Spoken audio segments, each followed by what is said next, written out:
Our first WHHI high school football game of the week coming up this week, but we've already had a whole bunch of games be played. Justin Jarrett's got the latest on Low Country football.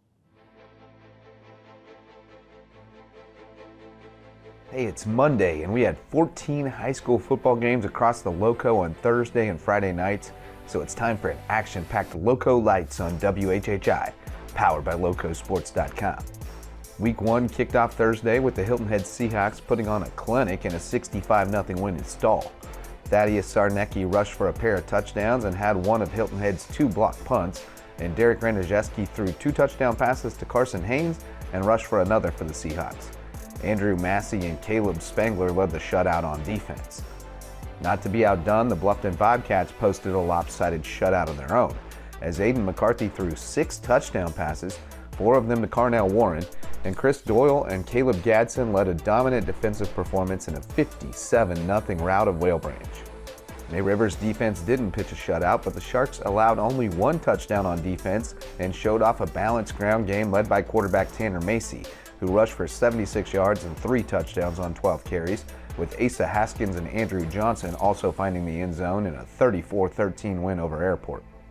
Up at Fort Dorchester, Buford's Samari Bonds and Amari Patterson hooked up for 2 late touchdowns to pull the Eagles even at 21 in the fourth quarter, but the host Patriots scored the winning touchdown with 20.9 seconds left to escape with the win. Elias Johnson added a touchdown run for Buford, and Will Cotting racked up 11 tackles.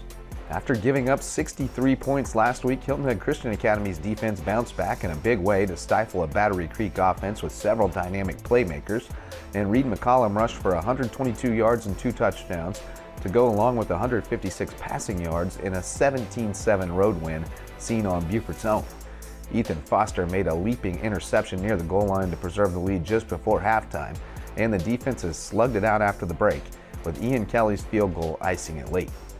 Ridgeland and Hardyville are fielding separate varsity teams for the first time since 2012, and both won big on Friday.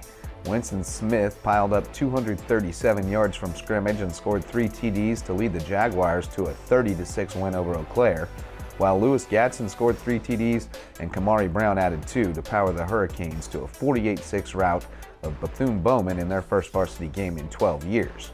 It's going to be a party in Mr. Jarrett's second period class this week. At Thomas Hayward, Josh Gibson took 2 kickoffs to the house, and Donovan Robinson and Colton Young each notched a pick 6 as the Rebels' defense and special teams stole the show in a 41-32 win over Bethesda Academy. Tony O'Banner rushed for 97 yards and 2 TDs for the Rebels. And the streak is over in Sea Pines.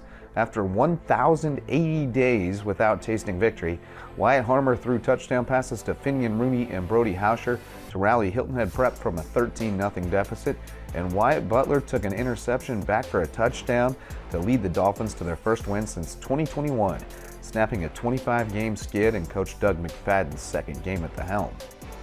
Hampton County has reloaded. Jalen Singletary piled up 225 rushing yards on just 10 carries, scoring 2 eye-popping touchdowns and adding a 98-yard run from the one to the other one.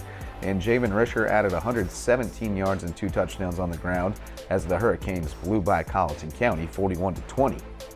Colleton Prep is 2-0 after Walker Bryan racked up 221 rushing yards and scored 4 TDs to lead the Warhawks to a 28-13 win over St. John's Christian, while John Paul II's late rally fell short in a 54-25 loss to Lawrence Manning, and Cross Schools was no match for defending Skeeza 8-man champion Jefferson Davis, which led 36-0 after one quarter and cruised 54-zip. Perhaps the best story of Week 1, though, comes from Patrick Henry's 34-7 win over Academic Magnet, where the Patriots took the field for the opening kickoff with just 10 players. The 11th, Matt Gohagen, was on the sideline after undergoing a heart transplant this summer. An amazing tribute capped by a big win. We'll be live at 9:30 p.m. every weeknight this fall, so tune in to the LowCo Media YouTube channel for all the local sports news you can handle all season long. For LowCo Sports and WHHI, I'm Justin Jarrett. Until next time, go LowCo. We want to thank all of our guests for making us just a little bit smarter, and a special thanks to you, our viewers, for sharing your time with us. I'm Bob Stevens. If you missed anything at all, we'll be back in 90 minutes.